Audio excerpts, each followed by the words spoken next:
오늘 하나님 말씀은 마태복음 5장 1절부터 12절 말씀에 근거해서 주 안에서 복받은 자의 모습, 따라서 해보시죠. 주 안에서 복받은 자의 모습. 주 안에서 복받은 자의 모습. 복은 두 가지가 있어요. 영적인 복과 세상에서 살아가는 복이 있죠. 세상의 복이 있죠. 영적인 복을 받아야 세상의 복을 받을 수 있는 것을 믿으시기 바랍니다. 예수님께서 산에 올라가 앉으시고 제자들을 부르셨어요. 그 제자들에게 말씀하셨습니다. 하나님께서 주시고자 하는 복은 팔복이라는 거죠. 팔복. 이 팔복은 예수님의 모습이고 예수님의 삶이고 예수님의 사랑입니다. 이 모습을 내가 소유하기 위해서는 내가 죽어야 돼요. 내 생각이, 나의 마음이, 나의 성품이, 나의 모습이, 또 나의 행동이, 나의 모든 육성이, 혈기가 죽어야 돼요. 내가 죽어야만이 이 모습이 나타납니다. 그리고 내가 주의 것으로 살아갈 때 이루어지는 거룩한 모습들입니다. 그리스도인들은 이 모습으로 변화되어 날마다 승리하여 그리스도의 삶을 살아야 할 줄 믿습니다. 할렐루야. 이게 진실한 복이죠. 영적인 복입니다. 이 복을 하나님은 우리에게 기대하고 있는 거죠. 네가 내 안에 살면서 이 복받은 자의 삶을 살라는 것이죠. 그렇다면 주 안에서 살아갈 때 복받은 자의 모습은 무엇인가요? 따라서 해보시죠. 주 안에서 살아갈 때 복받은 자의 모습은 무엇인가요? 첫 번째는 심령이 가난 자의 복이라는 것이죠. 심령이 가난 자의 모습이라는 거죠. 애통하는 자의 모습이라는 거죠. 온유한 자의 모습이라는 거죠. 의에 줄이고 목마른 자의 모습이라는 거죠. 긍휼히 여기는 자의 모습이라는 거죠. 마음이 청결한 자의 모습이라는 거죠. 합평케 하는 자의 모습이라는 거죠. 의를 위하여 받기를 받는 자의 모습이라는 거죠. 이 모습이 팔복의 모습이에요. 이렇게 우리가 변화돼야만이 하나님이 주시는 천국의 복을, 하나님을 볼 수 있는 복을, 땅을 기업으로 받는 복을, 합분케 하는 복을, 그래 긍휼히 여김을 받는 복을, 배부를 수 있는 복을 우리가 찾아온다는 것이죠.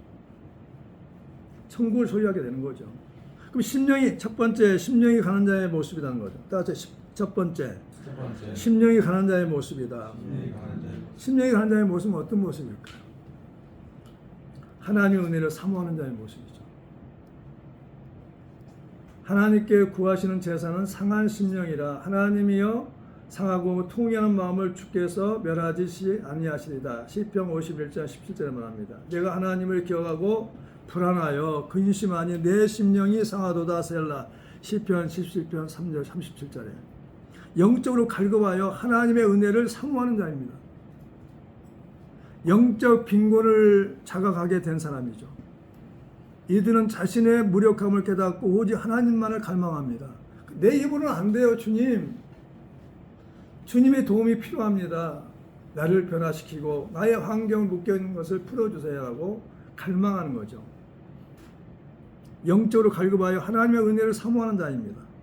이 사람이 심령이 가난한 자예요. 그 안에 아무것도 없어. 영적으로, 마음적으로, 영혼에 아무것도 없어. 오직 예수만 있는 거죠. 예수만 갈망하는 거죠. 그럼 하나님께서 그 비어있는 상태에다 다 채워주시죠. 은혜를 부어주시고, 능력도 부어주시고, 믿음도, 소망도, 사랑도 부어주시는 거죠. 그러니까 우리가 기도할 때 회개하는 것은 뭐냐? 비우는 거야, 비워. 죄를 비우고, 나의 혈기와 육성도 비우고, 내가 하겠다는 것도 다 비우고, 비우면 심령이 가난해지는 거죠. 아멘. 생각이 비워지고, 마음이 비워지고, 성품이 비워지고, 모습이 비워지고, 정신도 비워지고, 다 채워주는 거죠. 예수의 것으로. 하나님의 모습. 채워져요. 나는 기도해요. 아침마다 기도할 때, 주님, 이 모습에도 받아주시고 이 모습으로 받아주시고 하나님의 형상으로 회복시켜 주시옵소서. 온유하고 겸손한 모습을 회복시켜 주시고 거룩한 모습을 회복시켜 주시고 인자한 모습을 회복시켜 주시고 선한 모습으로 회복시켜 주셔서 선대하며 살게 하시옵소서. 할렐루야. 그 기도를 해야 돼. 먼저 감사 찬양 올리고 나서 자족하는 마음으로 사는 자이다. 자족하는 마음. 스스로 넉넉함을 느낀단 말이죠. 스스로 뭐 부유하고 윤택해서 넉넉함을 느끼는 게 아니라 자족, 있는 것에 감사하며 사는 사람이다. 그렇게 되면 하나님이 채워주시죠. 입술에 불평불만이 나오지 않죠. 누구든지 다른 교훈을 하며 바른 말 곧 우리 주 예수 그리스도의 말씀과 경건에 관한 교훈을 따르지 아니하면 그는 교만하여 아무것도 알지 못하고 변론과 언쟁을 좋아하는 자니 이로써 투기와 분쟁과 비방과 악한 생각이 나며 마음이 부패하여지고 진리를 잃어버려 경건의 이익에 방도로 생각하는 자들의 다툼이 일어나느니라. 그러나 자족하는 마음이 있으면 경건엔 큰 이익이 되느니라. 디모데전서 6장 3절부터 6절까지. 디모데전서 6장 3절부터 6절까지. 그리스도의 말씀과 경건에 관한 교훈을 따르지 아니하면 교만하고 언쟁을 좋아하고 변론하고 투기하고 분쟁하고 비방하고 악한 생각과 마음이 부패해져서 진리를 잃어버리고 경건의 이익을 생각지 않는단 말이죠. 다툼이 일어나요. 이 사람들은 자족하는 마음이 없다는 거죠. 할렐루야. 있는 것에 감사할 때, 있는 것에 만족할 때, 있는 것에 자족하는 마음이 있을 때 감사가 나와요. 감사할 때는 하나님이 막 부어주죠. 너무 아름다운 모습이에요. 하나님 모시게 받으시는 향기란 말이에요. 아, 저렇게 저 형편에서 감사할 수 없는데 감사하는구나. 따라서 감사는 형편이 안 될 때 감사할 수 없는 형편이란 말이죠. 원망할 수밖에 없는 형편이. 근데 감사해. 그 사람은 심령이 가난한 자예요. 이걸 것 때문에 감사하지 않아요. 있는 모습 그대로 하나님께 감사하는 거죠. 그다음에 영생의 소망을 갖고 상속자로 사는 자이다 말. 따라서 영생의 소망을 갖고 상속자로 사는 자이다. 건강하면 얼마나 건강하겠어요. 부유하면 얼마나 부유하겠어요. 아름다우면 얼마나 아름답겠어요. 다 늙어가는데. 능력 있으면 얼마나 능력이 있어요. 젊었을 때는 이런 것들이 전부 다 자기가 자랑거리가 되죠. 근데 점점 나이가 들고 세월이 지나면 다 똑같아져요. 그래서 하나님은 우리가 이 땅에 사는 동안에 영생의 소망밖에 없다는 거예요. 영생의 소망. 천국에서 영원히 사는 소망. 주님과 함께 영원히 사는 소망. 영생의 소망을 갖고 상속자로 살아가는 거죠. 상속자. 상속인. 법적으로 상속인. 그러니까 예수님의 것을 나의 것으로, 하나님 것을 나의 것으로 믿고 의지하며 살아가는 거죠. 그래서 자녀의 특권이 있어요. 아버지 주세요. 용서해 주세요. 잘못했어요. 용서해 주세요. 아버지 주세요. 뭐가 필요합니다. 이게 자녀의 권리란 말이죠.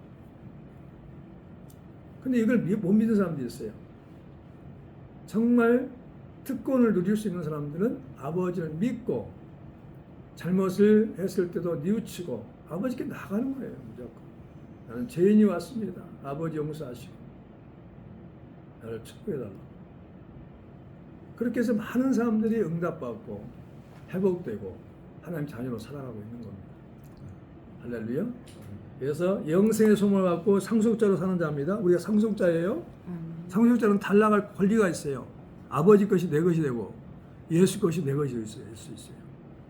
하나님 아버지는 내가 예수 믿는 순간부터 예수님의 자리에 상속자로 앉혀놓으셨어요. 그래서 우리는 예수님과 함께한 상속자라는 말이죠. 믿으시 바랍니다. 그럼 거기 접어놓으시고 로마서 8장 한번 찾아보시죠. 오늘 이 말씀을 믿고 아버지와 관계가 다시 회복되기를 바랍니다.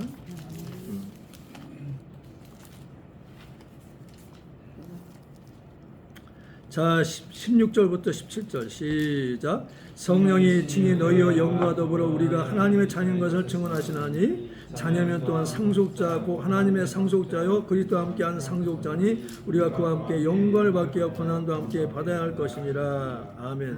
상속자에게 달라갈 수 있다니까요. 예수님 것이 내 것, 아버지 것이 내 것 되는 거예요. 하나님 아버지 것이. 우리 구주 예수 그리스도로 말미암아 우리에게 그 성령을 풍성히 부어주사 우리로 그의 은혜를 힘입어 어렵다 하심을 얻어 영생의 소망을 따라 상속자가 되게 하려 하심이라. 디도 3장 6절부터 7절 맞죠.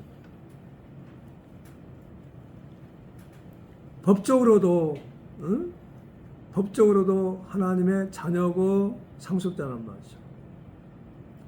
심령이 가난하여 천국을 소유한다는 말이죠. 오늘 본문 3절 한번 다 같이 읽어볼까요? 시작. 심령이 가난하는 복이 있나니 천국이 그들의 것이요. 천국이 그들의 것이니까 심령이 가난하면 천국이 저절로 와. 천국을 소유한다니까 이 땅에서도. 그러니까 이사만 가면 된 거죠. 내 마음속에 천국이 이루어져서 그대로 이사만 가면 돼. 천국으로. 아멘. 천국이 이루어지면 어떻게 될까요? 이 땅에서 가장 행복한 자가 되는 거죠. 걱정 근심 없는 상태, 아프지 않은 상태, 걱정 근심하지 않고 부족함이 없는 상태. 이게 천국이죠. 어느 때 천국이 오느냐? 심령이 가난할 때 천국이 오는 거죠. 아멘. 이걸 제자들에게 말씀하고 있는 거예요. 예수님이. 너희가 정말 아버지께서 주고자 하는 팔복을 받아라. 첫 번째 복은 뭐냐? 심령이 가난할 때 너희에게 천국이 이루어진다. 천국이라면 미워한 사람이 하나도 없어요. 다 좋아, 사랑스러워요. 응? 최 권사가 고등학교 때인가요? 저 기도원에서 기도할 때 막 그때 천사들이 막 나팔을 불고 그리고 응? 주님을 느끼고 그때 너무 천국 같다는 거지. 나무들이 춤을 추는 것 같고 그런 모습이 있어요. 체험을 해, 영적 체험을 한 거죠. 네, 심령이 천국이 되니까 다 좋게 보는 거예요. 미워하는 사람 하나도 없어요.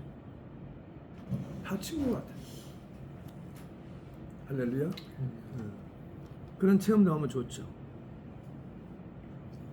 심령이 가난하지 아니하면 불평불만이 나오고 원망이 나오고 미움이 나오고 짜증이 나오고 다툼이 나와요. 심령이 가난해지면 천국의 소유하니까 다 사랑스럽고 다 좋은 거죠. 다 친구가 되는 거죠. 두 번째, 애통하는 자의 모습이다. 매우 슬퍼하는 거죠. 애통하는 자의 모습이다. 죄를 회개하여 애통하는 자이라는 거죠. 자, 죄를 회개하여 애통하는 자다. 막 울어. 나도 많이 울었어요. 주님, 나의 죄 때문에 저렇게 십자가에 매달려서 죄인의 겟으로 돌아가셨군요. 십자가를 볼 때가 막 울어요. 눈물이 막 나와요. 저절로 나와, 저절로. 울고 싶어 나오는 게 아니라. 이게 죄를 회개하여 애통하는 자의 모습이란 말이죠. 할렐루야. 예수께서 대답하여 이르시되 건강한 자에는 의사가 쓸데없고 병든 자에게라 쓸데있나니 내가 의인을 부르러 온 것이 아니요 죄인을 불러 회개시키러 왔노라. 누가복음 5장 31절부터 32절에 말씀하고 있는 거죠. 회개, 잘못을 뉘우치고 고치는 거죠. 회심이죠, 개심이죠. 우는 자들과 함께 우는 자이다. 애통하는 자의 모습은 어떤 사람이냐? 슬퍼하는 사람들, 그 슬픔이 나의 슬픔으로 여겨지는 거죠. 궁일한 마음이 있어. 응? 막 함께 울어. 붙잡고 막. 그런 은혜가 있어. 저절로 눈물이 나는 게 그 사람이 불쌍한 모습이니까 불쌍하니까 막 울어. 얘기도 들어주고 친구가 되어주는 거죠. 너희를 박해하는 자를 축복하라. 축복하고 저주하지 말라. 즐거워하는 자들과 함께 즐거워하고 우는 자들과 함께 울라. 로마서 12장 14절부터 15절에 말씀하고 있어요. 낮아지는 거죠. 우는 자들하고처럼 똑같이 낮아지는 거죠. 친구가 되려면 낮아지는 거죠. 그 사람과 같은 자리에 앉아야 돼요.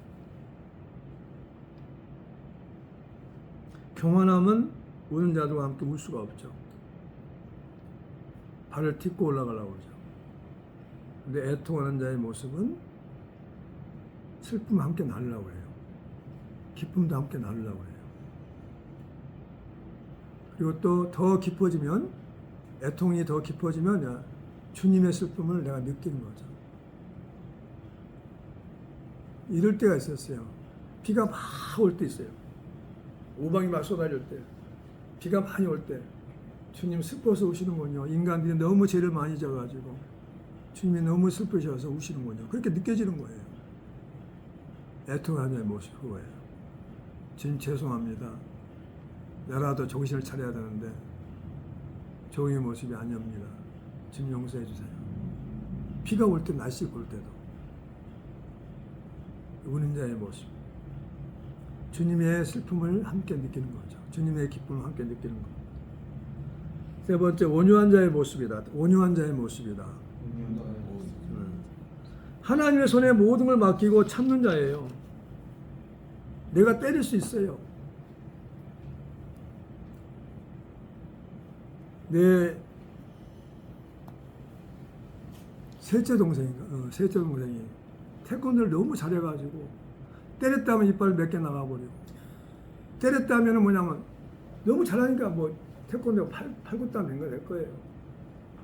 그래가지고 다 치료비를 가지고 와서 물어주고 합의시키고 나 그랬어요. 젊었을 때, 20대 때. 울산까지 가가지고. 얼마나 운동을 잘하는지 몰라. 접은 적이 없어. 깡패들하고 싸워도 접은 적이 없고. 그래가지고 너무 안타까웠죠. 그래서 정신을 차리고 제발 좀 그만 좀 해라 했더니 그렇게 철이 없을 때는 그런 행동을 하죠. 근데 지금은 참죠. 왜? 자기가 해결해야 되니까. 전에는 뭐냐 부모가 있었고 형이 해결하니까. 우리는 하나님을 생각하면서 하나님의 손에 모든 걸 맡기고 참는 자가 돼야 돼요. 자신의 의를 드러내지 않고 나타내지 않고 해나 악을 그대로 갖기보다는 하나님의 손에 모든 걸 맡기고 기꺼이 참는 사람. 내가 이길 수 있어요. 참는 거예요. 언젠가 한 번 걸더라고. 억울하면 막 소리해야 돼요. 한 번 저게 돌려차기 잡으면 정말 꼬부라질 텐데 내가 맞고 왔다고 그래. 잘했다. 맞고 잘 왔다. 그러니까 자신의 의를 나타내지 않고 하나님 손에 모든 걸 맡기고 참는 사람이에요. 진짜 이 사람은 그리스도인이에요. 아멘. 하나님의 슬픔을 아는 거죠. 내가 잘못해가지고 감옥에 가면 하나님 얼마나 나를 슬퍼하실까. 특별히 예수님이 나를 위해 얼마나 슬퍼하실까 하고. 범사의 온유함을 모든 사람에게 나타내는 자이라는 거죠. 아무도 비방하지 말며 다투지 말며 간용하며 범사의 온유함을 모든 사람에게 나타낼 것을 기억하게 하라. 디도서 3장 2절에 온유하여 땅을 기업으로 받는 자이라는 거죠. 온유한 자는 하나님 어떤 보상을 주세요? 5절 시작. 온유한 자는 복이 있나니 그들이 땅을 기업으로 받을 것이며. 그러니까 뭐냐, 부동산도 주시고 또는 사람을 얻게, 사람을, 나를 돕는 사람을, 흙으로 사람을 창조했기 때문에 온유한 자는 사람들이 많이 몰려들어요. 나를 도울 수 있는 사람이. 부드럽고 따뜻하니까, 항상 친절하니까 막 몰려들죠. 자기 속사정도 얘기하고 친구가 되어버린 거죠. 할렐루야. 온유한 자는 사람을 얻어, 사람을. 나를 도울 사람들. 친구, 좋은 친구를 얻어. 나를 위해 죽을 수 있는 사람도 만난단 말이야. 땅을 기업으로 받아. 부동산도 받아요. 네 번째, 의에 줄이고 목마른 자의 모습이 있다는 거죠. 공의로운 것에 기쁜 열망을 갖는 자이다. 모든 사람을 공평하고 존중받는 세상을 갈망한다는 거죠. 나라를 보니까 너무 걱정되잖아요. 공의로운 것. 공의는 뭐냐? 선과 악을 공평하고 옳게 하는 하나님의 성품이죠. 선과 악을 공평하게 한다면 살기 좋은 세상이 되죠. 공평한 세상. 하나님의 의가 자기 생활 속에 나타나기를 바라는 자이라는 거죠. 하나님이 죄를 알지도 못하신 이를 우리를 위하여 대신하여 죄로 삼으신 것은 우리로 하여금 그 안에서 하나님의 의가 되게 하려 하십니다. 하나님만 믿고 의지하며 살 수 있도록 하나님이 죄가 없는 예수님을 죽이시고 우리 대신 죄로 삼으시고 하나님 의가 되게 하셨어요. 아멘. 하나님만 믿고 의지하며 살 수 있도록. 고린도후서 5장 21절에 의에 줄이고 목마른 자는 배부름 받는 자이다. 의에 줄이고 목말라 배부름 받는 자이다. 6절 시작. 의에 줄이고 목마른 자는 복이 있나니 그들이 배부를 것이며. 의에 줄이고 목마른 자, 주를 위해서 목마른 자. 아멘. 의에 줄이고 목마른 자. 이 사람들은 어떻게 하면 하나님 위해 살아볼까 하고 힘쓰고 애쓰는 사람이에요. 그 사람에게 하나님이 세상에 가서 안 채워주겠어요? 풍성히 먹고 남겨서. 의인은 포식한다고 그랬어요. 풍성히 먹고 남겨서 베푼단 말이죠. 할렐루야. 그 다음에 다섯 번째, 긍휼히 여긴 자의 모습이다. 긍휼히 여긴 자의 모습이다. 가난한 사람을 불쌍히 여기는 자이라는 거죠. 가난한 사람을 학대하는 자는 그를 지으신 이를 멸시하는 자요. 궁핍한 사람을 불쌍히 여기는 자는 주를 공경하는 자이라는 거죠. 가난한 사람들을 학대하는 것은 멸시하는 자란 말이에요. 하나님을 멸시한다.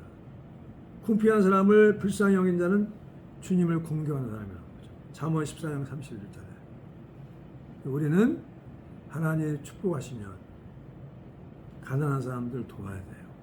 힘들고 어려운 사람을 도와줄 줄 믿습니다. 이웃의 죄를 용서하고 다시 기억하지 않는 자이란 말이죠. 긍휼히 여긴 자는 이웃의 죄를 용서하고 다시 기억하지 않는 자인 말이죠. 내가 그들의 불의를 긍휼히 여기고 그들의 죄를 다시 기억하지 아니하리라 하셨느니라. 히브리서 8장 12절에 하나님 우리의 죄를 기억하지 않으니까 오늘 우리가 살아있는 거죠. 우리가 하나님께 용서받지 않았다면 우리가 지금 살아갈 수 없어요. 생각의 죄, 마음의 죄, 행동의 죄, 이런 자범죄를 갖다가 우리가 어떻게 생각만 해도 죄가 되는데 살아남을 수 있겠어요? 하나님의 긍휼하심이 있기 때문에 살아남는 거죠. 긍휼히 여기지 않는 자는 긍휼히 여김을 받지 않는다는 말이죠. 긍휼히 여김을 받는 자는 말이죠. 7절에 시작. 여기지 않는 자는 긍휼히 나니 그들이 긍휼히 여김을 받을 것입니다. 누구한테 긍휼히 여김을 받아요? 하나님께. 그리고 또 나가서 하나님께서 긍휼을 받으면 사람도 우리를 긍휼히 여겨줘요. 아멘. 6번 마음이 청결한 자의 모습이라는 거죠. 두 마음을 품지 않고 정직한다고 합니다. 두 마음을 품어. 성금은 정직한 자의 축복으로 진흥하고 악한 자의 입으로 말미암아 무너지느니라. 잠언 1장 11절에 우리가 두 마음을 품고 기도하면 될까 안 될까? 이 기도해도 뭐 하나님 응답하실까 안 된단 말이죠. 한번 찾아볼까요? 야고보서 1장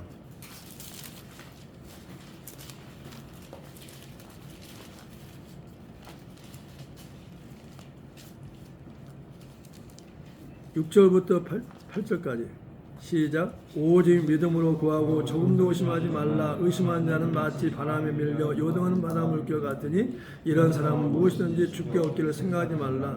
두 마음을 품어 모든 일에 정함이 없는 자로다. 아멘. 그러니까 마음이 청결한 사람은 두 마음이 없어요. 한 마음이 한 마음. 그리고 뜻을 허탄한 데 두지 않고 거짓 맹세하지 않는 자이란 말이죠. 여호와의 산에 오를 자가 누구며 그의 거룩한 곳에 설 자가 누구인가? 곧 손이 깨끗하며 뜻을 허탄한 데 두지 아니하며 거짓 맹세 아니한 자로다. 시편 24편 3절부터 4절 말씀. 뜻은 무엇을 먹으려고 하는 마음이죠.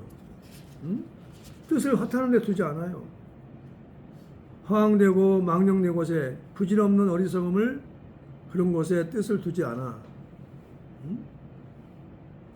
신 앞에 하는 서약을 맹세라고 합니다. 맹세.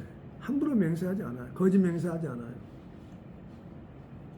마음이 청결하여 하나님을 보는 자이다. 8절 시작. 마음이 청결한 자는 복이 있나니 그들이 하나님을 볼 것이요. 하나님 보면 얼마나 좋아. 하나님을 신나죠. 꿈에 주님이 나타나서 아무개야 내가 너의 주인이다. 내가 너의 주다고 찾아오세요. 예수님 만나는 사람은 어찌할 바를 몰라요. 너무 좋아서. 주의 음성도 듣고. 이와 같은 복이 임하기를 축원합니다. 합평케 하는 자의 모습이라는 거죠. 화목하게 하는 자의 직분을 가진 자이다. 화목하게 하는 직분을 가진 자이다. 모든 것이 하나님께로 났으며 그가 그리스도로 말미암아 우리를 자기와 화목하게 하시고 또 우리에게 화목하게 하는 직분을 주셨으니 고린도후서 5장 18절부터 19절. 그들의 죄를 그들에게 돌리지 아니하야만이 화목하게 되는 것을 믿으시기 바랍니다. 성령의 열매를 맺고 사는 사람이다. 오직 성령의 열매는 사랑과 희락과 화평과 오래참과 자비와 양성과 충성과 온유와 절제니 이 같은 것을 금지할 법이 없느니라 그랬어요. 갈라디아서 5장 21절부터 23절에 화평, 화목하게 하는 것이죠. 화평하게 하여 하나님의 아들이라 인정을 받는 자이란 말이죠. 자, 9절 시작. 화평하게 하는 자는 복이 있나니 그들이 하나님의 아들이라 일컬음을 받을 것이며. 하나님의 아들이 되어버려요. 우리가 믿음으로 하나님의 아들 됐지만 행함으로도 하나님의 아들 돼야 돼요. 그 사람만 가면 싸웠다가 다 그 사람 말 듣고 나서 화해해버려. 그 사람만 나타났다면 직장에서도 화목한 분위기가 돼요. 가정에도 그 사람이 나타났다면 가정이 화목해. 얼마나 좋아. 하나님 얼마나 기뻐하시겠어요. 하나님의 아들이란 말. 아들인데 책임 안 지겠어요? 그리고 마지막 8번째, 의를 위하여 박해를 받는 자의 모습이라는 거죠. 예수로 말미암아 욕하고 박해하고 악한 말을 듣는 자이다 말이죠. 11절 시작. 나로 말미암아 너희를 욕하고 박해하고 거짓으로 너희를 거스려 모든 악한 말을 할 때 너희에게 복이 있나니. 복음을 전하다가 핍박을 받을 때, 전도하다가 핍박을 받을 때 기뻐하고 즐거워하는 자이다 말이죠. 전도하다 보면 그런 많은 일 있죠. 욕먹고, 매맞고. 12절 시작. 기뻐하고 즐거워하라. 하늘의 상에 너희 상이 큼이라. 너희 전에 있었던 선지자들도 이와 같이 박해하여 하느니라. 의를 위하여 박해를 받아 천국을 소유한 사람이란 말이에요. 10절 시작. 의를 시작. 10절 시작. 의를 위하여 박해를 받는 자는 복이 있나니 천국에 그들이 것입니다. 그러니까 예수를 위하여 박해를 받는 사람은 반드시 하나님의 천국을 그들에게 준단 말이죠. 아멘. 그러니까 영적인 복은 박해를 받는 거예요. 핍박을 받는 거예요. 내가 죄를 지어서 핍박을 받는 게 아니라 주님을 진심으로 사랑하며 말씀대로 순종할 때 핍박을 해요. 누구부터 핍박한다고요? 가족부터 핍박해요. 예수 믿는 사람부터 핍박해요. 뭐 그렇게 예수를 믿어야 되냐? 별나게 믿는다. 한 번은 그 소리 들어야 돼요. 나도 많이 들었어요. 너 별나다. 너같이 예수 믿는 사람 어디 있니? 의를 위해서 박해를 받는 사람이야. 핍박을 받는 사람. 제일 나를 핍박했던 사람이 지금 목사가 돼서 내 동생이야. 목사가 됐어요. 제일 박해. 족보에서 빼자고 그랬어. 그 친구가. 동생이. 5번째 동생. 지금 목사가 됐잖아. 의를 위하여 박해를 받아 천국을 소유하는 사람입니다. 우리는 이 팔복을 우리가 받아 누려야 돼요. 내게 이 팔복이 있는가를 점검해 보는 시간이 돼야 합니다. 아멘. 그래서 이 팔복이 되어야 우리가 이 땅에서 정말 천국의 삶을 살 수가 있고 하나님의 아들로 살 수가 있고 인정을 받고 하나님께 날마다 나와 함께 동행하면서 또 알아요? 에녹처럼 들림마다 천국 갈 수 있을지. 아멘. 그런 복이 임하기를 예수로 축원합니다. 기도하겠어요.